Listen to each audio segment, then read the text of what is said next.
नमस्ते दोस्तों, stock sense में आपका स्वागत है। हमारा बिल्कुल नया चैनल। मैं आप सभी को यहाँ देखकर सचमुच बहुत उत्साहित हूँ। अगर आप पहली बार हमारे साथ जुड़े हैं, तो अभी सब्सक्राइब बटन दबाइए और इस शानदार सफर का हिस्सा बनिए। आज हम एक ऐसी खबर पर बात करने जा रहे हैं जो आपके इन्वेस्टमेंट के फैसलों को हिला सकती है। तो तैयार हो जाइए, ध्यान लगाइए और चलिए शुरू करते हैं। प्रोविजन क्या है? आसान भाषा में समझिए। सबसे पहले ये प्रोविजन क्या होता है, ये समझ लेते हैं। दोस्तों, प्रोविजन मतलब एक ऐसा सुरक्षा कवच जो बैंक अपने प्रॉफिट से बनाते हैं। मान लीजिए बैंक ने किसी को लोन दिया 100 करोड़ रुपए। अब अगर वो पैसा वापस नहीं आया तो क्या होगा? बैंक को नुकसान होगा, है ना? इसी नुकसान से बचने के लिए बैंक पहले से ही कुछ पैसा अलग रखते हैं। इसे ही प्रोविजन कहते हैं। ये ऐसा है जैसे आप अपनी सैलरी से हर महीने कुछ बचत करते हैं ताकि मुसीबत में काम आए। आसान है ना? आरबीआई का नया ड्राफ्ट सर्कुलर, बैंकों के लिए बम। अब असली खेल शुरू होता है। पिछले साल आरबीआई ने एक ड्राफ्ट सर्कुलर निकाला जो प्रोजेक्ट फाइनेंस के नियमों को बदलने वाला है। प्रोजेक्ट फाइनेंस यानी वो बड़े लोन जो बैंक के इंफ्रास्ट्रक्चर प्रोजेक्ट्स जैसे सड़कें, पुल, बांध के लिए देते हैं। पहले क्या होता था? अगर loan NPA non performing asset बनता था तभी बैंक प्रोविजनिंग करते थे। लेकिन अब आरबीआई कह रही है जैसे ही लोन दोगे उसी वक्त 5% प्रोविजनिंग करो। पहले यह सिर्फ 0.4% था, अब सीधे 5%।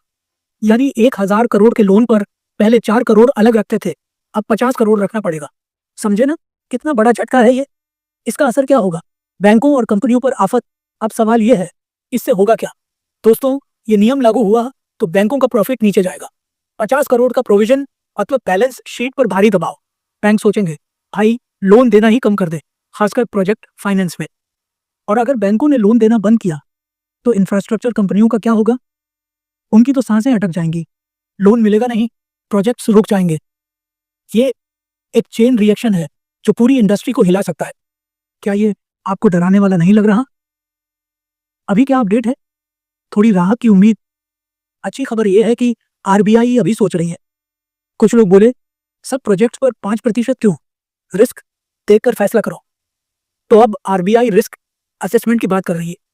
मतलब अगर प्रोजेक्ट में रिस्क कम है तो शायद पुराना 0.4% वाला नियम लागू हो। लेकिन अगर रिस्क ज्यादा है तो 5% ही करना पड़ेगा। दोस्तों, ये नियम 2026 से लागू हो सकता है और वो भी ज्यादा दूर नहीं है।